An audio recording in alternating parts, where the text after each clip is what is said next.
dans l'aéroport, il y a Kavumu.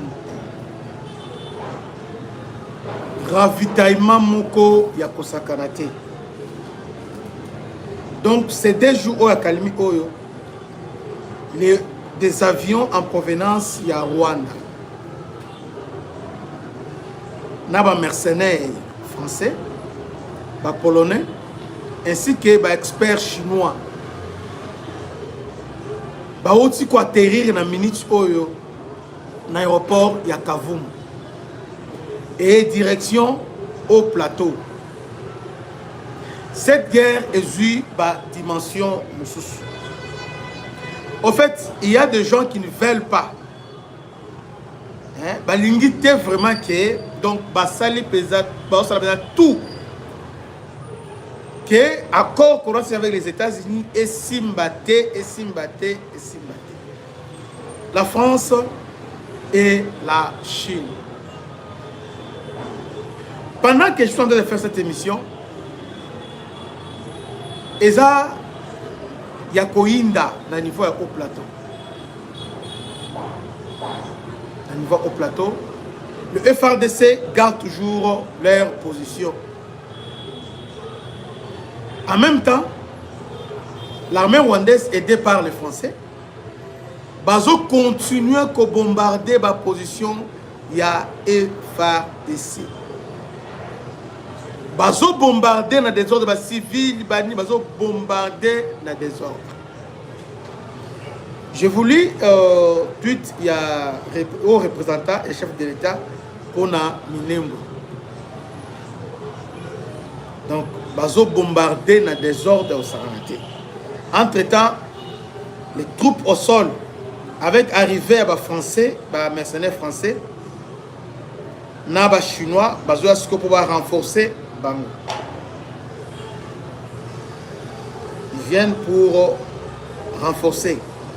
Tolobakia, on a l'État congolais qu'ils doivent faire un effort. Yakobunda. Parce que leur façon de combattre, ils avaient cette guerre à l'élo.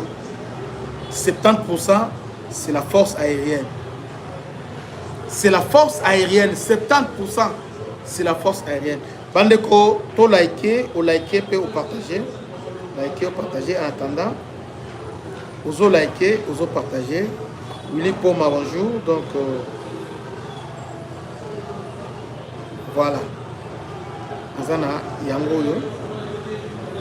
Alors, Bibo, chargé de mission du chef de l'État, M. Congo.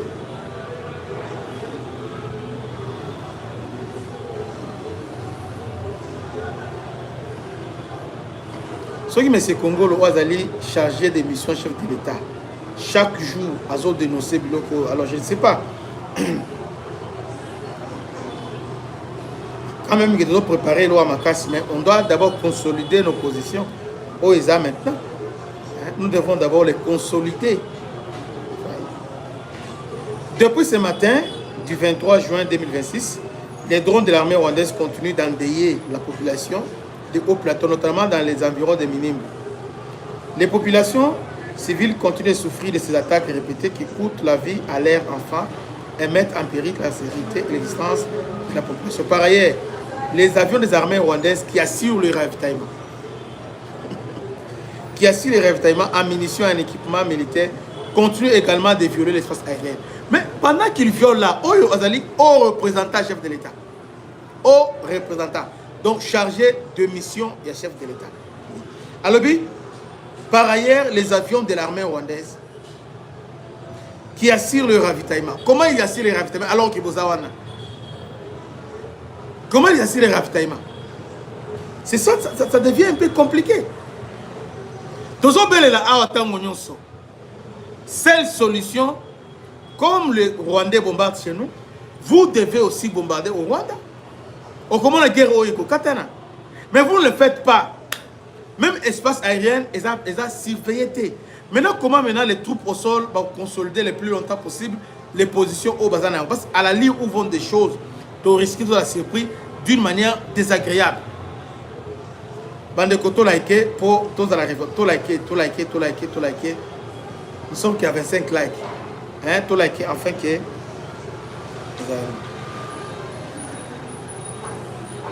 Aujourd'hui, qu'est-ce qui se passe? Toujours marteler presque chaque jour. Toujours le bilan. Chaque jour. Toujours le bilan, mais apparemment comme si Bakonzi, Babouché Matoy, ils ne veulent pas nous écouter. Et au Yoga, ils n'ont pas récupérer, va récupérer au point zéro, tout ça. Parce que, parce que chaque jour, avec détermination, chaque jour, bombarder, chaque jour, ils viennent bombarder. Chaque jour. Est-ce que tu as résisté le premier jour, deuxième, troisième, entre-temps, niveau au sol, il y a des mercenaires qui arrivent en désordre. Il y a aussi RDF qui arrive en désordre. Et chez nous, on a croisé les bras. Il y a un avion qui fait l'intermittence, parfois et bombardé, et zongi. Alors que de l'autre camp, ils sont permanents. La bombardement. Toloba, namunokuni, nibandekunanga. Toloba ndenge nini. Toyebi ke, il y a quelque chose qui se prépare. Mais entre-temps, en même temps, qu'est-ce qui nous empêche d'abord d'arrêter l'hémorragie? Comme ce 12e, ceux qui, des semaines, l'armée rwandaise a bombardé. Depuis tout ce Minembwe, on continue à bombarder. Et tu vois que l'objet est plus stratégique. Les Français, Kavumu Oyo, ils allaient qui verrouiller. Autrefois, Kavumu, les Ougandais ont tenté Yakokita et on avait détruit cet avion-là. Aéronef l'avait détruit. Mais lorsqu'on est Kewapi, parce qu'à Kavumu, ils avaient pas soi. Bazoya, Bakoti, Babimi, na Kavumu. Attends vous-même. Bazoya, Bakoti, Babimi, Bakoti, Babimi. Nenge Animi.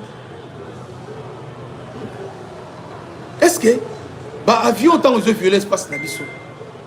Bon, tout le monde a donné l'avion Oyo, il y a un ravitaillement Oyo. L'avion Oyo, il y a un mercenaire. Ces avions Oyo, même un mercenaire, autant que Koti, il y a atterri. Est-ce que bon moni en côté? Bon moni en côté. Pourquoi vous continuez à tolérer Babilo Kabou? Est-ce que dans notre pays, on n'a pas un chef d'état-major général? Vous avez un ministre de la Défense T. Vous avez un commandant région T.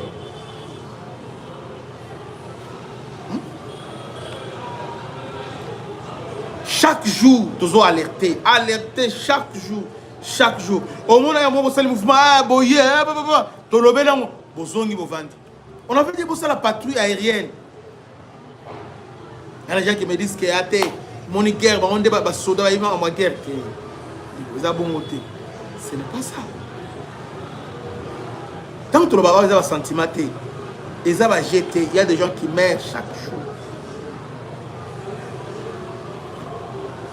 Comment un avion étranger et colon il atterri et et puis il m'a dit ce qu'il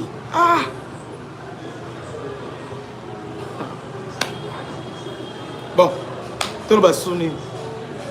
je crois que c'est ça l'information que je voulais vous donner en urgence. En attendant, nous avons préparé situation générale Oyo Topé Serabino dans Ziner. Bana Congo, bino batu bozana besoin ya kutonga banda kuna bino. BM échafaudage, Isopesa bino, planche, shell, sécurité, marzimal et lenda. L'air mutamati, mutakoko yati. Yabiso, isara ba norme européenne. Yabiso ya ba chinois te, ya ba indien te, ya ba libanais te. Un bus sera mis à votre disposition. BM échafaudage. Plus de 3500 mètres disponibles. Contact. Maman Nangaye. du nouveau à Kinshasa. Place Yassur. Les amoko na immeuble Emma. Des arabes normes, standard, international. Et Goyamba, batu nyonso. En famille, en couple. Salon VIP. Et salle à manger, salle de bain confort et magistral et des chambres à coucher, cuisine ya kafou. Sécurité, ils ont assuré. Connexion internet illimitée, Facebook, TikTok, WhatsApp. Et à Ophélie, groupe électrogène 24h/24h. Courant et Kindakate. La immeuble Emma. Notre adresse dans la commune de Kalamou, quartier Yolosi, avenue Balinga, numéro 9. Soyez les bienvenus. Immeuble Emma.